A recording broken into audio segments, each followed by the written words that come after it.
Kwa hivyo tufungue Biblia zetu, kitabu ni cha Isaya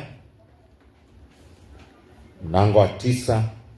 Taweza kusoma hapo, japo kuwa tuna sehemu nyingi za kusoma zinazoelezea juu ya kuzaliwa kwa Yesu Kristo, mbali nilikuwa nataka kwanza tuweze kusoma kutoka kitabu hicho cha Isaya mlango wa 9.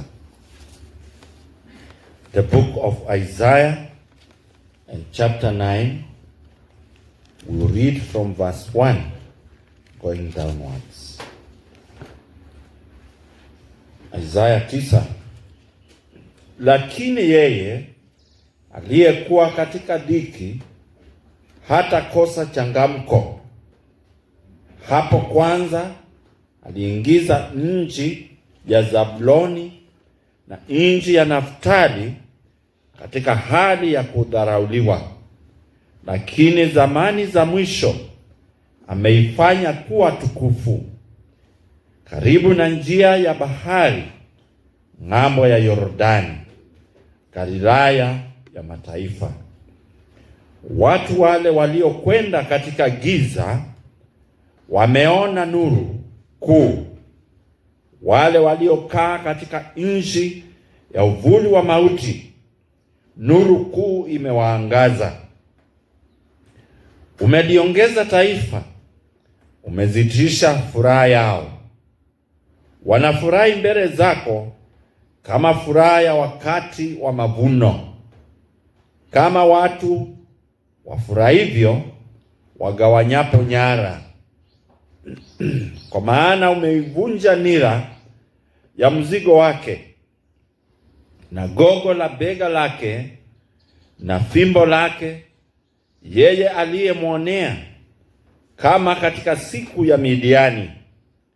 Maana silaha zote za mtu mwenye silaha za wakati wa mshindo, na mavazi yaliyoviringishwa katika damu, yatakuwa tayari kuteketezwa, yatakuwa kuni na za kutiwa motoni. Maana kwa ajili yetu mtoto amezaliwa, tumepewa mtoto mwanaume, na uweza wa kifalme utakuwa begani mwake.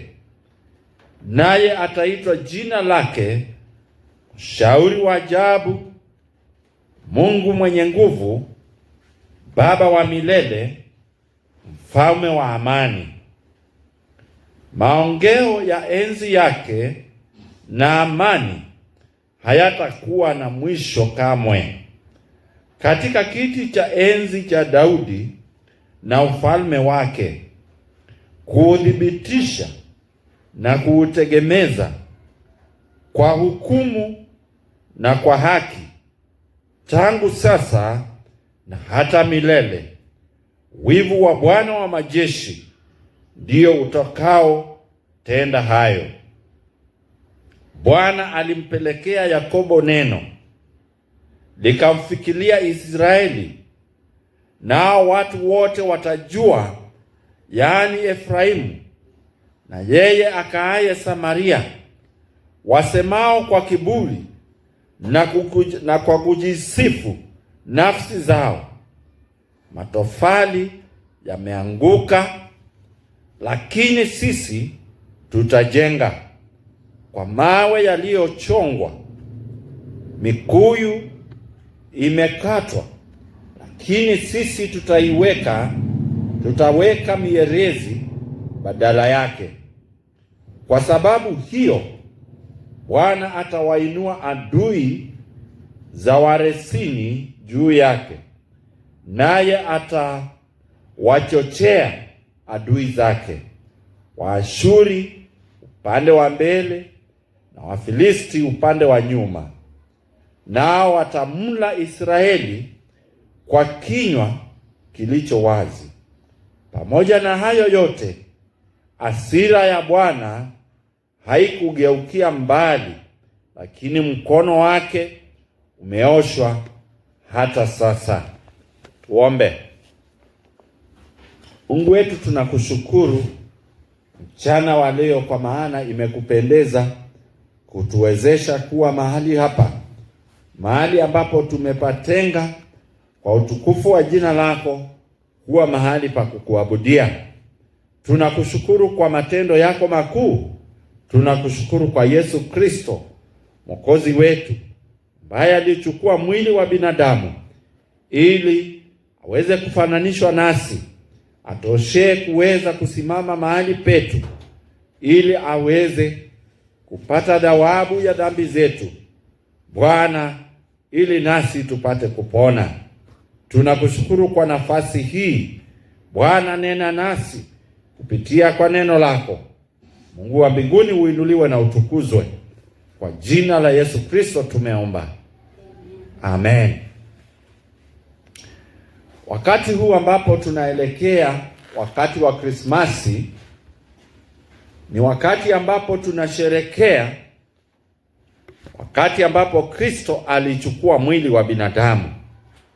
Sherehe zetu ni sherehe tofauti na za walimwengu, kwa sababu watu wa ulimwengu, huu ni wakati ambapo wanajiandaa kusherekea. Na ninajua kwa sababu tuko katika nyakati ngumu, kwamba watu wengine hawana furaha moyoni mwao, kwa sababu hawana pesa, hawana marafiki walio karibu nao ambao wataweza kusherekea pamoja nao.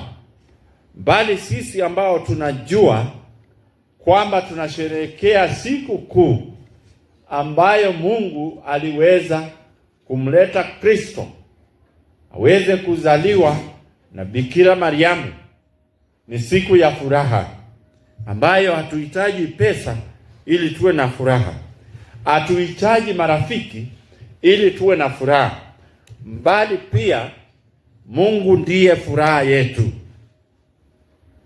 Na kwa hivyo tunapaswa kusherekea siku hii na kujiandaa kwa njia tofauti na walimwengu, kwa sababu wanajiandaa kwa mambo yanayoonekana kwa macho, na pia wanajiandaa kufanya mambo yasiyompendeza Mungu. Nakumbuka nikisema kwamba ninapoingia katika nyumba za supermarket, hata vilabu, hata maeneo mengine, naona kwamba watu wameingia katika store zao, wametoa miti ya Krismasi na wameiweka kila mahali, na imewekwa maua, ndio waweze kutangaza kwamba siku ya Krismasi imekaribia. Niliweza kusema hapa ya kwamba mti ambao ulionekana ulimwenguni, ambao ulichukua gharama kubwa sana kuutengeneza, hauko katika nchi za Kikristo, bali unapatikana katika nchi za Middle East, mahali panaitwa Abu Dhabi, katika supermarket moja, mti wenye gharama kubwa ambao ulitengenezwa kwa dhahabu. Hizo miti tunaziona kwa kawaida, zingine ni za plastiki, zimetengenezwa kwa rangi ya manjano ambayo ni rangi ya kupendeza sana, na imewekwa maua ya aina ambayo inapendeza kwa macho. Lakini huwa ninafikiria jinsi hii gharama ambayo hawa Waislamu waliweza kuitumia kutengeneza mti huu wenye gharama kubwa wa dhahabu. Hiyo miti ambayo unaiona, ambao wanaita Christmas tree, ambao wameitengeneza kwa majani kwa rangi ya manjani ambayo ni ya kupendeza macho.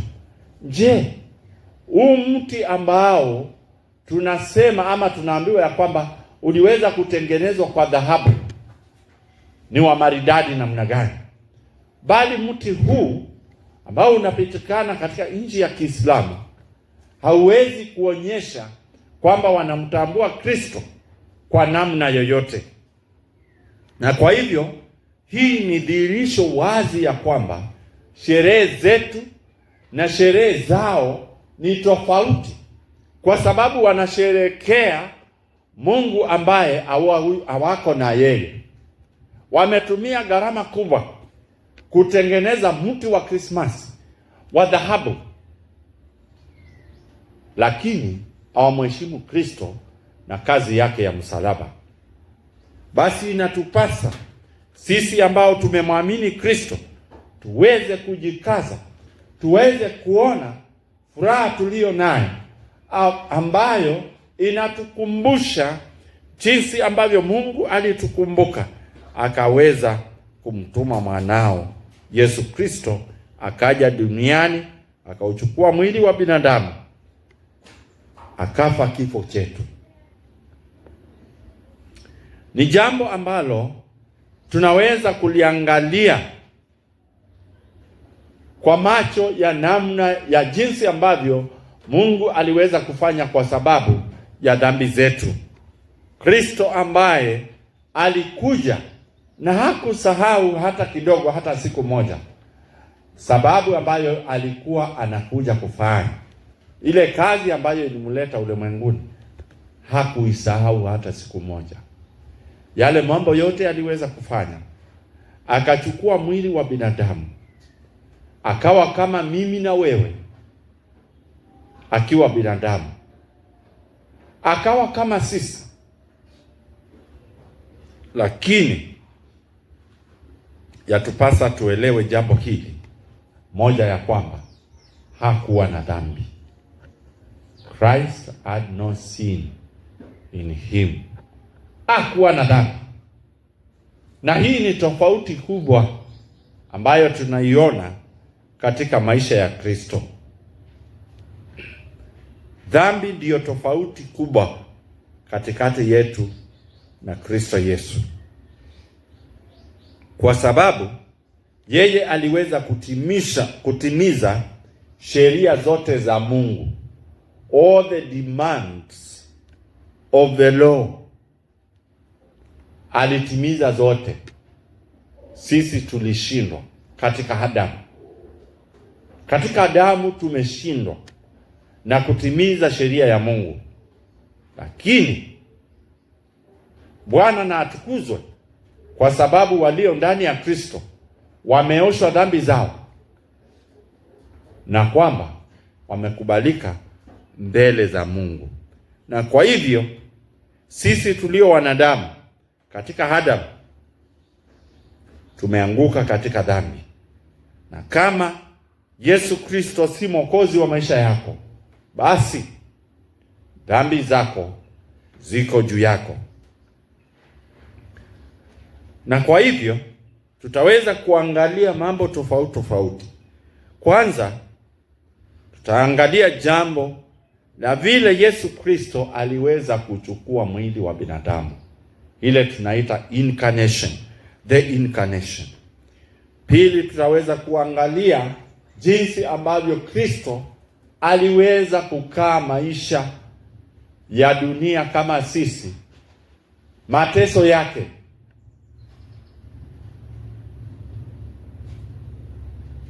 pia kifo chake, kuzikwa kwake. Lakini furaha na shangwe kubwa ni kwamba Kristo aliweza kushinda kifo. Tunapoongea jinsi ambavyo Kristo alichukua mwili wa binadamu, ni kwamba Kristo ni mwana wa Mungu. Kristo ni Mungu. Katika kuchukua mwili wa binadamu, hakuna kitu hata kimoja kiliweza kubadilika ndani yake. Tunasema ya kwamba katika kuchukua mwili wa binadamu hakugeuka na kuwa kitu kingine, bali alibakia kuwa Mungu asiyebadilika. Alibakia kuwa Mungu ambaye ni mkamilifu. Hebu tuangalie Mathayo mlango wa 2 mstari wa 20, jinsi ambavyo neno linatuambia kuhusu jambo hili la Kristo kuchukua mwili. Matthew chapter 2 verse 20. Mathayo 2:20, neno la tuambia hivi: akasema, ondoka, umchukue mtoto na mamaye, uishike njia kwenda nchi ya Israeli, kwa maana wamekufa waliotafuta roho ya mtoto. Hayo yanatuelezea jinsi ambavyo Mungu aliweza kumlinda Kristo baada ya kuzaliwa, kwamba hakuweza kupatwa na madhara yoyote, hata wakati ambapo Herode alikuwa anatafuta njia ya kumuua. Kitabu cha Luka mlango wa 1 mstari wa 35. Luke chapter 1 verse 35. Neno lasema hivi. Luka 1 mstari ni wa 35. Neno lasema hivi.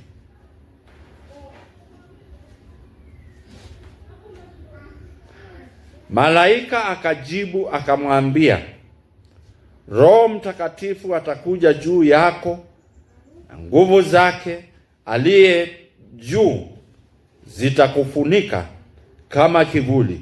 Kwa sababu hiyo, hicho kitakachozaliwa kitaitwa kitakatifu, mwana wa Mungu. Haya ni maneno ya malaika akidhihirisha ya kwamba kuzaliwa kwa Kristo haikuwa kwa nguvu ya binadamu yoyote, bali ni kwa uwezo wa Mungu. Na ndio tunaona neno la Mungu linatuambia kwamba kitakachozaliwa kitaitwa kitakatifu, mwana wa Mungu. Yohana mlango wa 1 mstari wa 14. John, the Gospel of John chapter 1 verse 14. Yohana mlango wa 1 mstari wa 14 wasema hivi: naye neno alifanyika mwili akakaa kwetu, nasi tukaona utukufu wake, utukufu kama wa mwana pekee atokaye kwa Baba, amejaa neema na kweli. Hayo ni maneno ambayo Mungu anayanena kuhusu Yesu Kristo, dhihirisho ya kwamba yeye aliuchukua mwili wa binadamu, aliuchukua mwili wa binadamu. Hii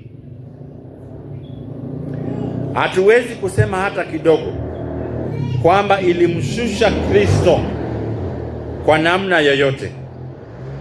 Kristo katika kuchukua mwili wa binadamu hakushuka hata kidogo kuwa kitu kingine, bali yeye alibaki kuwa Mungu. Hakuweza kupunguka na kuwa kitu kingine. Vile alivyokuwa kabla hajazaliwa, hivyo hivyo aliendelea kuwa Mungu na kuwa binadamu. He obtained two natures. Na hii ni jambo ambalo mafundisho ya siku hizi, kuna watu wanaofundisha kwamba Kristo hakuchukua mwili wa binadamu, bali inapasa tuelewe ya kwamba Biblia inatuambia hivyo, na makanisa ya Kristo yanakubaliana hivyo. Wote ambao wanaamini kuwa Biblia ni neno takatifu, ni neno la Mungu, huwa wanakubaliana kwamba Yesu Kristo aliuchukua mwili wa binadamu, lakini hakufanya dhambi. Na kwa hivyo Kristo alikaa katika hali hizi mbili bila kupoteza hata moja, hata leo. Christ has maintained the two natures equal in him, and he has never lost any of them. Kuna wengine hufundisha ya kwamba wakati Kristo alianza kupaa mbinguni, aliacha kuwa binadamu akapaa kama Mungu, bali Biblia haitufundishi hivyo. Hata katika kitabu cha Matendo ya Mitume mlango wa 2 tunasoma ya kwamba malaika alisema ya kwamba huyo Kristo ambaye mmemwona akipaa hivyo hivyo ataweza kurudi hivyo hivyo.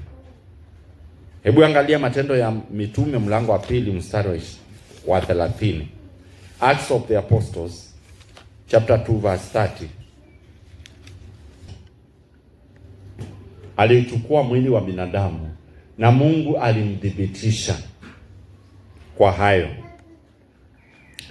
Katika kitabu hiki ambacho tumesoma cha Isaya mlango wa 9 kuanzia mstari wa 1 kwenda chini, ambapo Isaya ananena miaka zaidi ya 700 kabla Kristo hajazaliwa. Ni jambo la kushangaza kuona vile ambavyo Kristo aliweza kuzaliwa. Hii ni ahadi.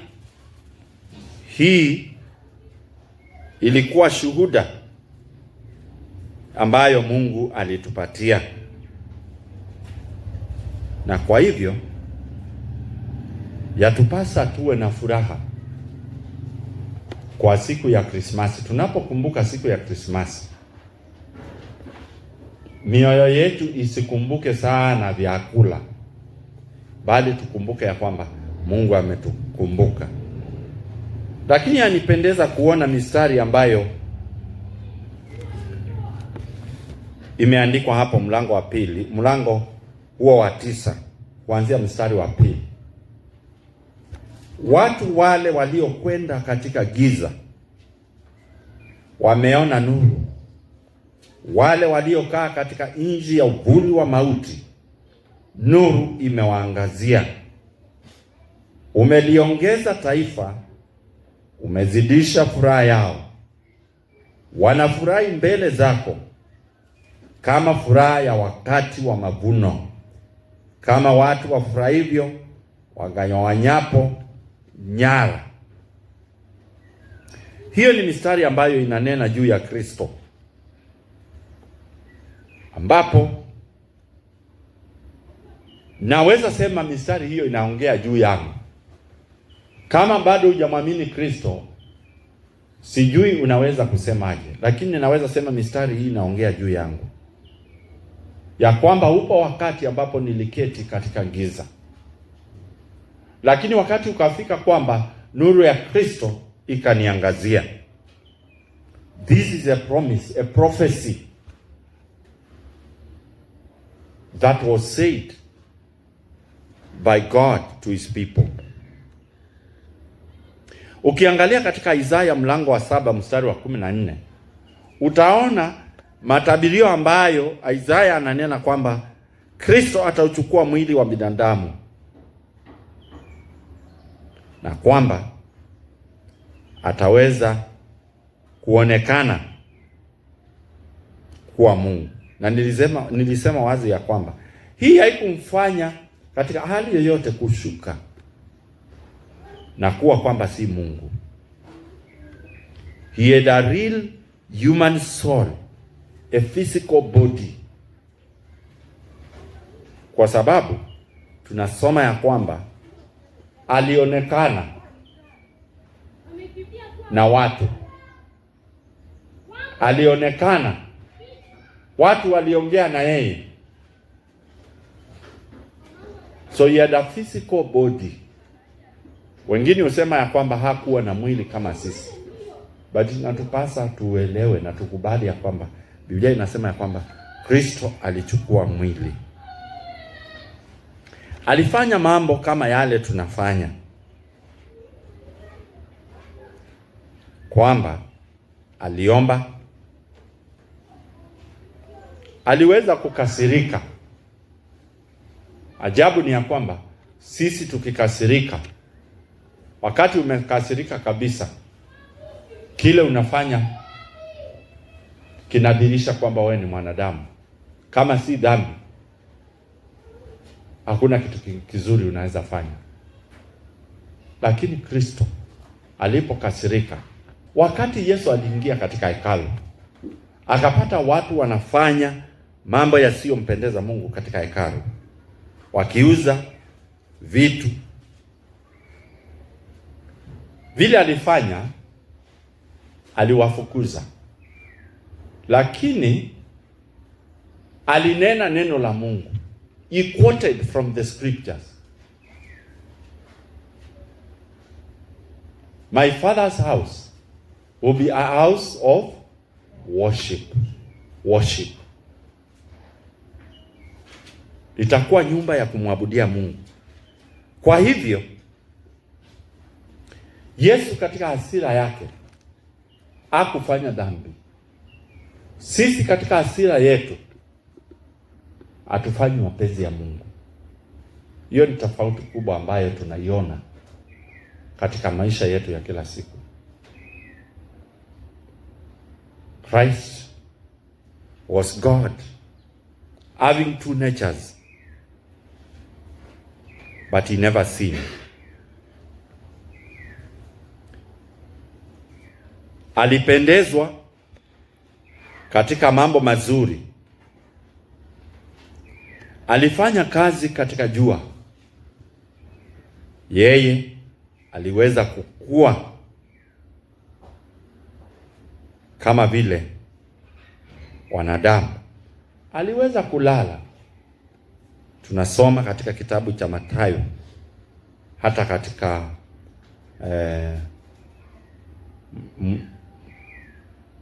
Yohana mlango wa 4. Wakati alikuwa anatembea na mitume wake wakiwa katika mashua, alilala kwa sababu ya uchovu. Aliweza kujaribiwa, Mathayo 4 kuanzia mstari wa 1.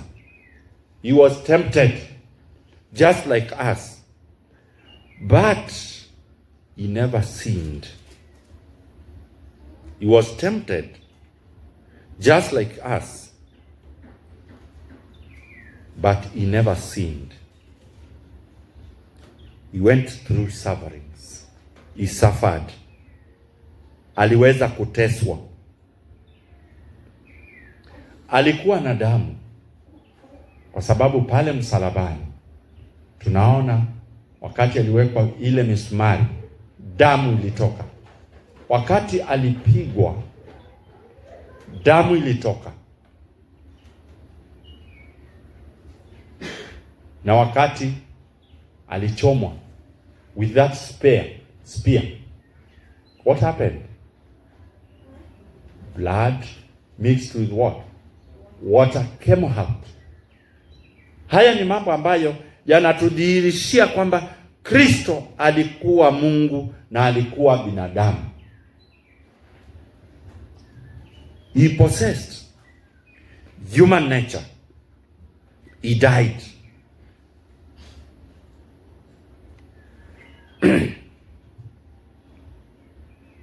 He died.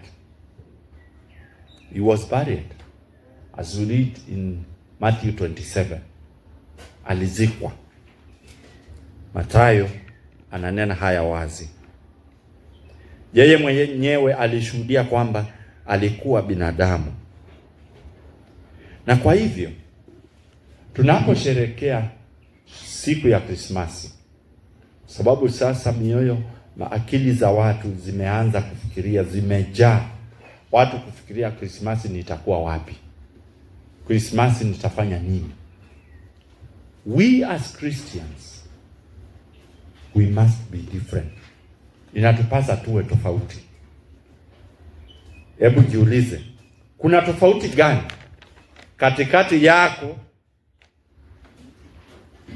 na hao walimwengu? Jinsi ambavyo unafikiria kufanya mambo na vile wanafanya.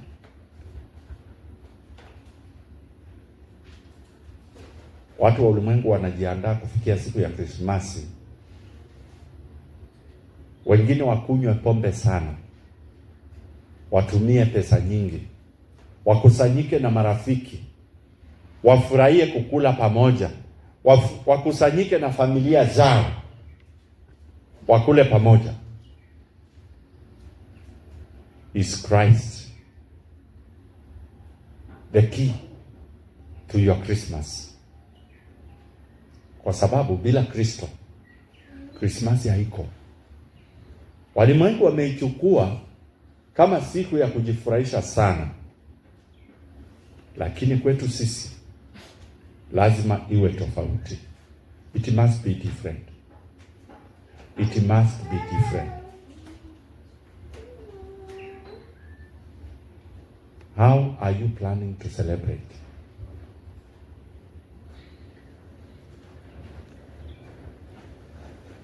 Why did God take human flesh?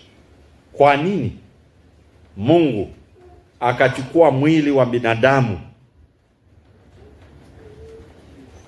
Kwa sababu hatungemjua Mungu pasipo Kristo. We can only know God through Christ his Son, whom God sent. Aliwaambia mitume wake, yeyote ambaye ameniona, amemuona nani? Mungu.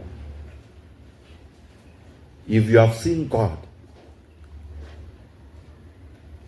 you have seen. If you have seen Christ, you have seen God himself. Kristo alichukua mwili wa binadamu ili aweze kutoa huwe dhabihu inayokubalika mbele za Mungu, kwa sababu zile sadaka na kafara na dhabihu zote ambazo zilitolewa katika Agano la Kale hazikuwa kamilifu. All the sacrifices, sadaka zote ambazo zilitolewa katika Agano la Kale hazikuwa kamilifu, na ndiyo sababu zilirudiwa kila mwaka. They were repeated because they were not perfect. Ndio aweze kutoa sadaka iliyo kamilifu. Christ took a human body to fulfill, to perfect what Adam failed to do. He failed to obey God perfectly. He is the only one who obeyed God perfectly. Ni yeye peke yake ambaye aliweza kumpendeza Mungu kikamilifu. Hakuna mwingine. Jambo lingine ni hili: ili aweze kuwa mfano kwa wote wanaomwamini, to provide a model for believers. To provide a model for believers. Acha tusome Petro wa kwanza mlango wa pili. 1 Peter chapter 2.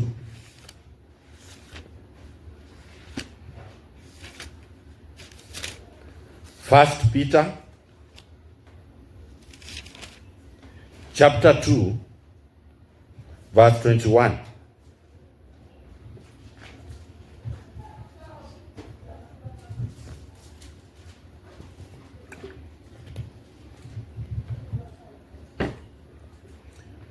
Tusome kuanzia mstari wa 20. Kwa maana ni sifa gani kustahimili mtendapo dhambi na kupigwa makofi, lakini kustahimili mtendapo mema na kupata mateso, huu ndio wema hasa mbele za Mungu, kwa sababu ndio mlioitiwa. Maana Kristo naye aliteswa kwa ajili yenu, akawaachia kielelezo mfuate nyayo zake. Kristo ni kielelezo chetu, jinsi ambavyo alikumbana na mateso, kuchukiwa, kunenewa vibaya. He is a model.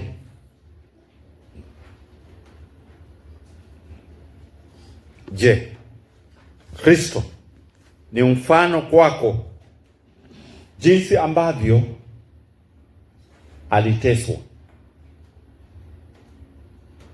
jinsi ambavyo alikosa chakula, akaona njaa. When you lack food, when you are sick, ukiwa mgonjwa, Kristo ni mfano wako namna gani? Ni mfano pia wa maisha ya kumpendeza Mungu. He is a model of a life that pleased God. He is a model of a life that pleased God. Hebrews chapter 4 verse 15. He is also able to sympathize with our weaknesses, ili aweze kutusaidia katika unyonge wetu, kwa sababu hali yako ya unyonge katika dhambi anaijua, ili aweze kutusaidia. Na ndio ametupatia Roho wake Mtakatifu ili aweze kutuongoza.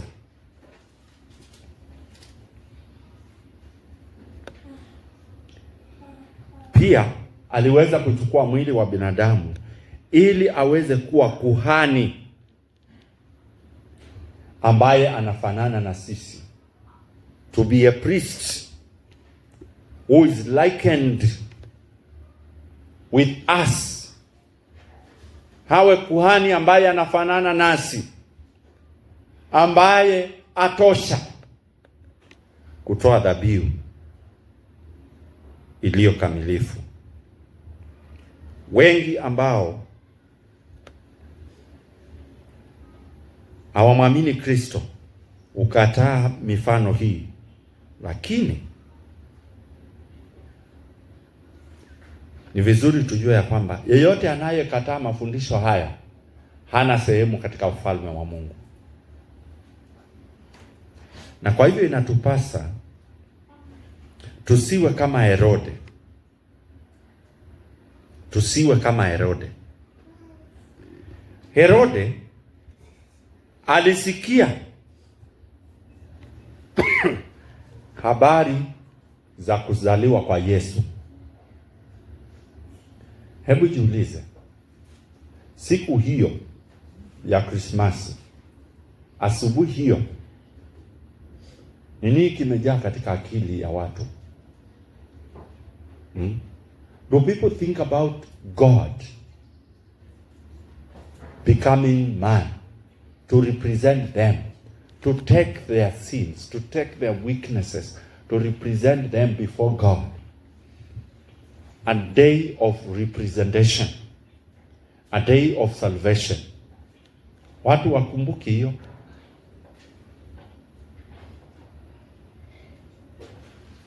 Wamesikia habari za kuzaliwa kwa Yesu kama Herode, lakini wakiinuka. Herode aliposikia habari za kuzaliwa kwa Yesu, lililokuja katika akili yake ni ya kwamba ufalme wake umeenda. Je, wewe unafikiria nini? Kwa sababu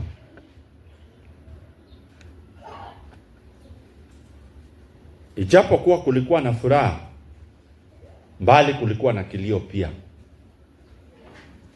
Kwa sababu Herode alitoa amri kwamba watoto wote wauawe. Je, kutamka neno hili siku ya Krismasi kwako inamaanisha nini? Usiwe kama Herode ambaye akisikia juu ya kuzaliwa kwa Yesu Kristo, wazo lililomjia ya pili ni juu ya kifo. May it raise our hope in God, our trust in God, that Christmas will build afresh our relationship with our God.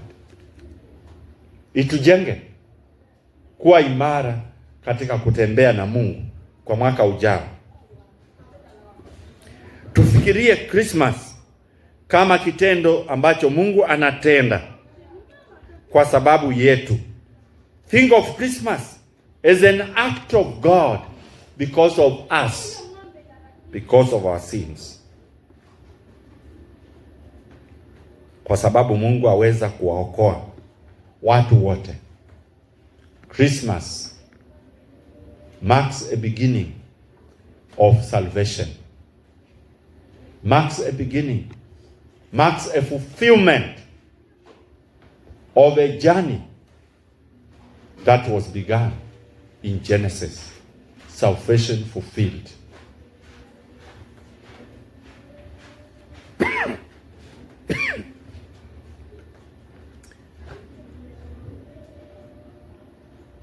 Jambo la tatu ni ya kwamba wale ambao walisikia habari za kuzaliwa kwa Yesu Kristo iliwaingiza maneno mbaya. Lakini wale mamajuzi wakati waliambiwa, na unajua hii maneno ilikuja wakiwa kwa Herode. Hii habari ya Krismasi inasikika na watu wengi sana, lakini si wote wanaofanya mapenzi ya Mungu. Habari zilikuja wakiwa kwa Herode. Walikuwa pamoja na Herode. Na hata Herode akaambiwa wazi wakati hiyo nyota ilionekana. But what followed? Aliwaambia, enendeni mkamuone huyo mtoto, na mkimuona nami pia mniletee habari niende nikamwabudu. But hiyo si vile alikuwa anamaanisha. Watu ambao usikia neno lakini huwa na malengo tofauti.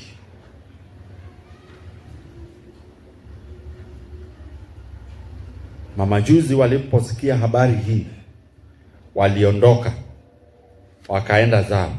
Hebu turudi katika kitabu cha Matendo ya Mitume ama katika Luka mlango wa 2.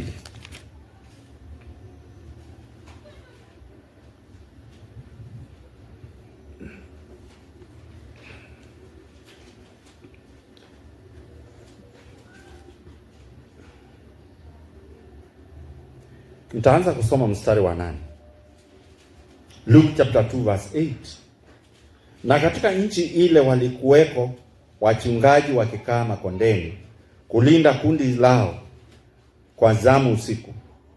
Malaika wa Bwana akawatokea ghafla, utukufu wa Bwana ukaong'aria pande zote, wakaingiwa na hofu kuu.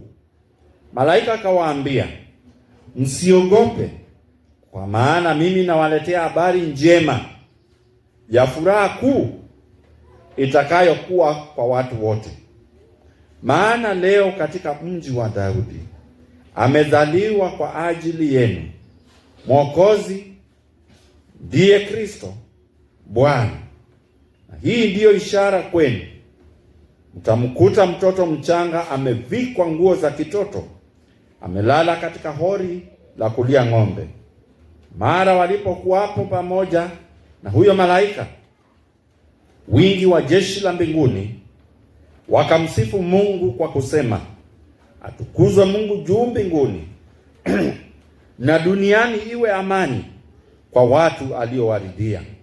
Ikawa malaika hao walipoondoka kwenda zao mbinguni, wale wachungaji waliambiana, haya twendeni mpaka Bethlehemu tukalione hilo lililofanyika alilotujulisha Bwana. Wakaenda kwa furaha, wakamkuta Mariamu na Yusufu na yule mtoto mchanga amelala horini. Si hapo. Turudi nyuma kidogo, kwa sababu lipo neno ambalo nataka tulione hapo. Mlango wa 2 wa kitabu cha Mathayo.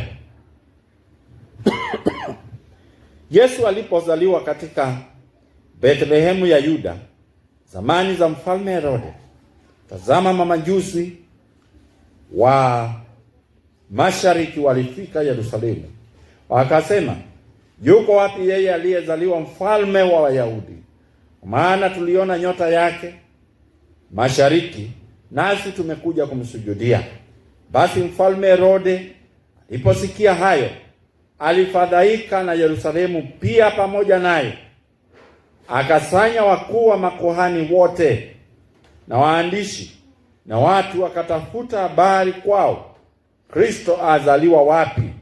Nao wakamwambia, katika Bethlehemu ya Uyahudi, kwa maana ndivyo ilivyoandikwa na nabii, nawe Bethlehemu katika nchi ya Yuda, hu mdogo kamwe katika mjumbe wa Yuda, kwa kuwa kwako atatoka mtawala atakayewachunga watu wangu Israeli. Kisha Herode akawaita wale mamajusi faragani, akapata kwao katika hakika ya muda tangu alipoonekana ile nyota. Akawapeleka Bethlehemu, akasema, shikeni njia mkaulize sana mambo ya mtoto, na mkiisha kumwona nileteeni habari, ili mimi nami niende kumsujudia. Nao waliposikia maneno ya mfalme, walishika njia, na tazama, ile nyota walioiona mashariki ikawatangulia, hata ikaenda ikasimama juu ya mahali alipokuwamo mtoto. Nao walipoona ile nyota walifurahi furaha kubwa mno. Wakaingia nyumbani, wakamwona mtoto pamoja na Mariamu mamaye, wakaanguka wakamsujudia. Nao walipokwisha kufungua hazina zao, wakamtolea tunu, dhahabu, uvumba na manemane. Nao wakiisha kuonywa na Mungu katika ndoto wasimrudie Herode, wakaenda zao kwa njia nyingine. Na hao walipokwisha kwenda zao, tazama, malaika wa Bwana alimtokea Yusufu katika ndoto akisema, umchukue mtoto na mama yake, ukimbilie Misri, ukae huko hata nikuambie, kwa maana Herode anataka kumfuata mtoto amwangamize. Haya ni maneno ambayo tunayaona yanayo sura mbili. Sura ya kwanza ni ya Herode, ambaye alijua habari za Kristo kuzaliwa kwake pamoja na mamajusi. Lakini alipojua, alianza mpango wa kumuua mtoto Yesu. Lakini mamajusi walipomwona, wakati ambapo walimuona mtoto, walifurahia. Mstari wa 10 unasema ya kwamba nao walipoiona ile nyota walifurahia furaha kubwa mno. Walipomwona Kristo walifurahia furaha kubwa mno. Upande ule mwingine tunamwona Herode, naye anahuzunika kwa sababu anafikiria kwamba atapoteza. Hivyo ndivyo ilivyo. Kuna watu wenye furaha kwa sababu wamemuona mtoto. Kuna watu wenye huzuni kwa sababu wamesikia juu ya kuzaliwa kwa Kristo na hawana furaha. Hawana habari ya Kristo juu ya wokovu na msamaha wa dhambi. Bwana na atusaidie, kwa sababu waliposikia na walipoona mtoto, waliposikia sauti ya Mungu, Mungu alifungua mioyo yao, walitoa zawadi.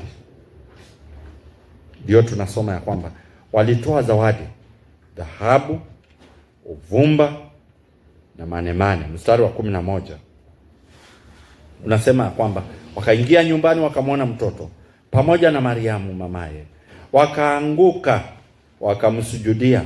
Nao walipokwisha kufungua hazina zao, wakamtolea tunu, dhahabu na uvumba na manemane.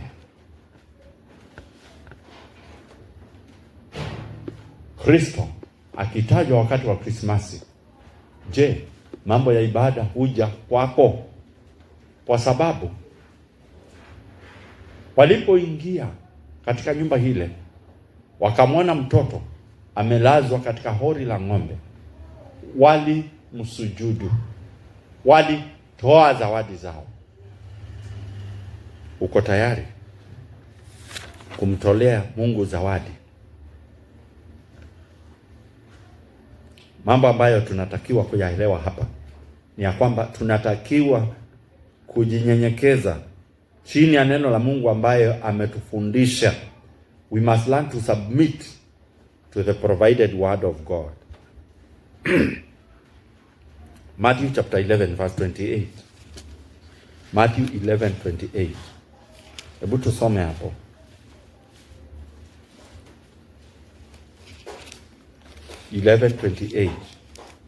The Bible says, Njooni kwangu ninyi nyote msumbukao na wenye kulemewa na mizigo, nami nitawapumzisha. We must learn to submit to God's word. Jambo la pili,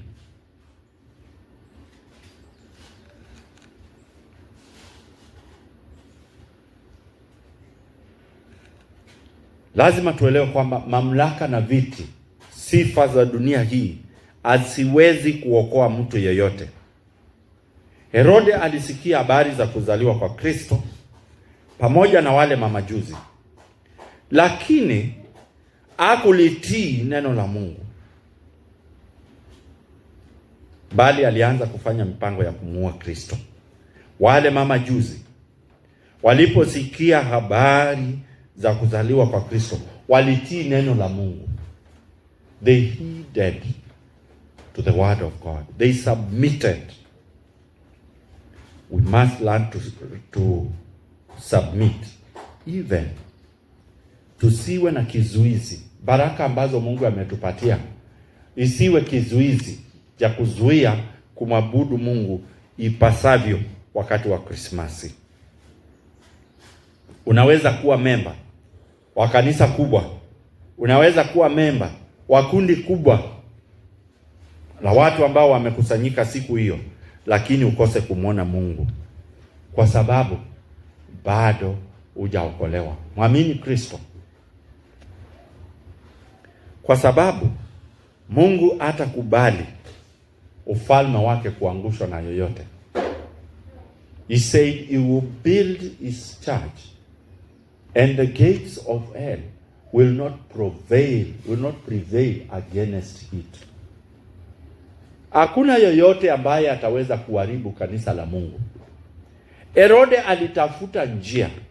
Hebu ona.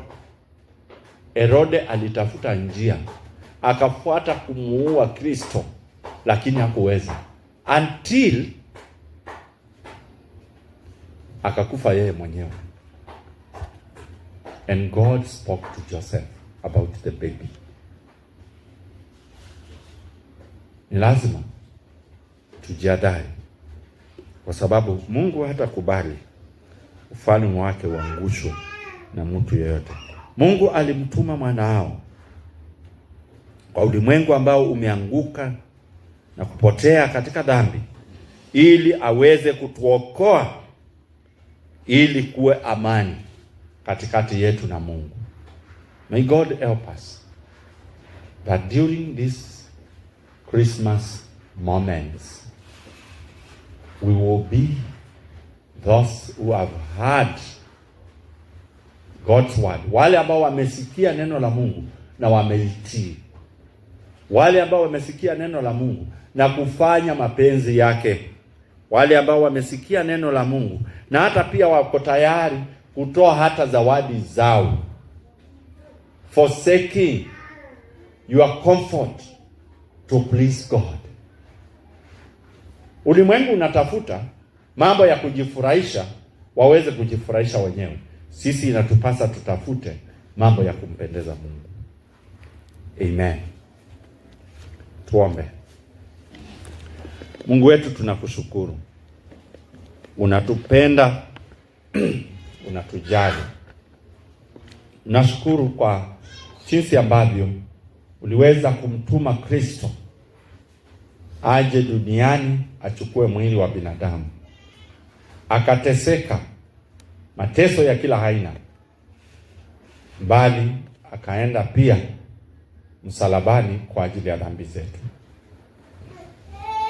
Na Mungu wetu, ijapokuwa kifo cha msalaba kilikuwa kifo cha maumivu mengi, hakuyapuuza, hakuyakataa, hakuyaepa.